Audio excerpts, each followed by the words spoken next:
Hello ladies and gentlemen, you saw the title, you know what this is. Today I'm going to be sharing with you an insane 84% accuracy chess game with a potential smothers mate. So without further ado, let's get into the video. Now in this position, my opponent plays this great move, pawn to d4. This is essentially the London system if it is followed with bishop f4. Now I don't like going against the London system, so in these positions I normally play pawn to e5, in other words, the England gambit. Now if white accepts my gambit, which they do in this position, then I will play knight c6, and then they should play knight f3.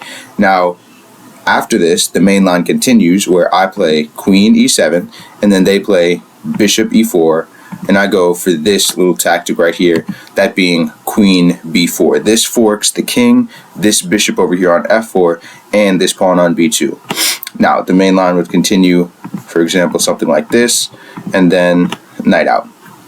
Now you may notice that white has a huge advantage here, and simply put, that's because the England gambit is a bad opening, especially for black. But that's only if white plays it perfectly, which we know isn't going to happen because on the fourth move of the game, white deviates from the main line, playing this, bishop g5.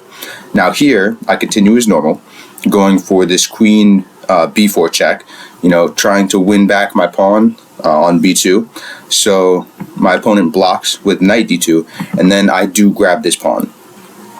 Now my opponent slides their bishop back to f4, this being the original move in the England gambit, and I go back to b4, trying to threaten their bishop. Here their bishop slides back to g3. I play pawn d6, pawn takes d6, bishop takes d6, and then we have this move, pawn to e3. Now you'll notice here that most of our pawns are on their starting ranks, and it's a very open position. The middle ranks are very open. There's not a lot of development further on to the board. And it can be very hard to play and sort of navigate these positions because there's no clear objective in mind. But I'll help you with that later on. So here in this position, I capture their bishop.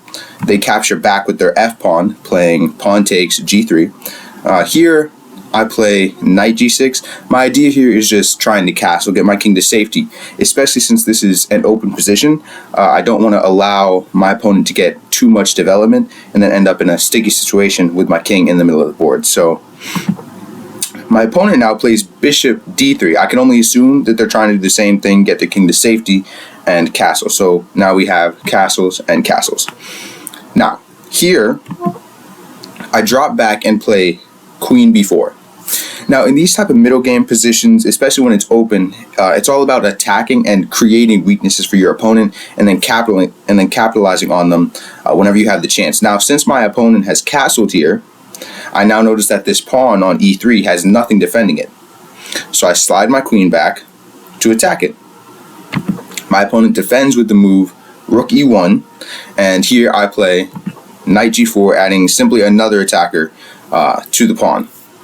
Now here my opponent plays this move, knight d4. Now that's a horrible move, and you guys might be saying, well, why? I mean, he'll end up losing a pawn, but I mean, it's just a pawn. He can win that back.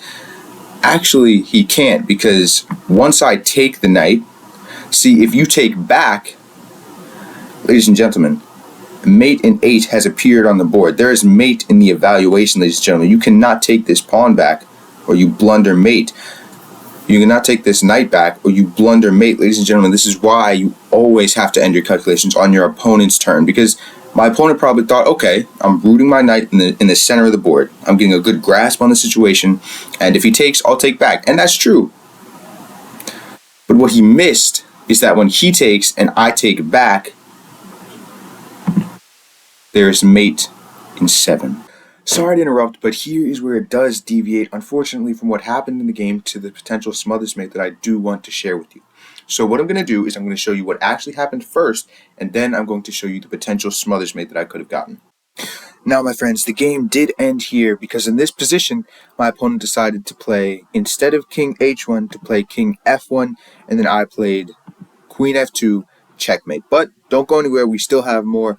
I'm about to show you the 2 potential smothered mates that could have happened in this game.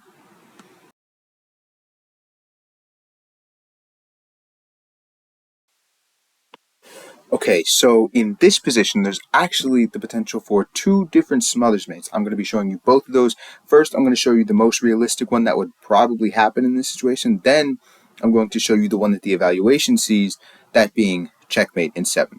Okay, so the most realistic one, at least in my eyes, is this one right here, where my opponent would play king h1.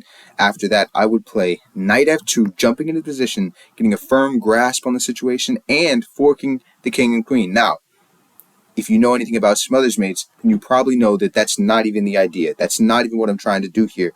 What I'm trying to do is set this up, because after this, the king has to go back to g1, and when it goes to g1, we have knight h3, a double discovered check. The pawn can't take the knight because the king is in check by the queen. After that, the king has to go to h1, and when the king does that, I know you see it, say it with me, we have queen g1 check. The queen is defended by the knight, so the king can't take. That means the rook is forced to take, boxing the king in, and then we slide in with knight f2 checkmate. Now, the mate in 7 goes like this. Now, anybody at this level, there's a chance they might see it. Personally, I don't know if I would in this situation. The checkmate in 7 starts off with rook e3. You have to sacrifice your own rook to stay in the game a little bit longer. After that, we have queen takes. Again, we have king h1. And then we have this move, knight f2, forking the king and the queen. Now, last time we did this, we didn't want to take because we wanted to set up a double check. This time we do want to take, because if we don't, look what ends up happening. We have this, queen takes, and this is no longer checkmate, ladies and gentlemen, because the queen just takes the knight. So in this position, we actually do have to take the queen. Once we do that, the king is in check, so the knight can't be taken. The king has to go back to h1. We've officially opened the line of sight for the rook so that we can sacrifice our queen. We play knight f2. The king is in check. The king has to move back to g1. It's the same double discovered check, king to h1. And again, we have queen g1 check. Rook takes queen. And knight f2 mate. Alright guys, that's all I have for you today. I hope you guys enjoyed. If you're watching this right now and you're not subscribed, then go ahead, do that for me. Welcome to the community. Welcome to royalty. I'll see you soon. I'm out.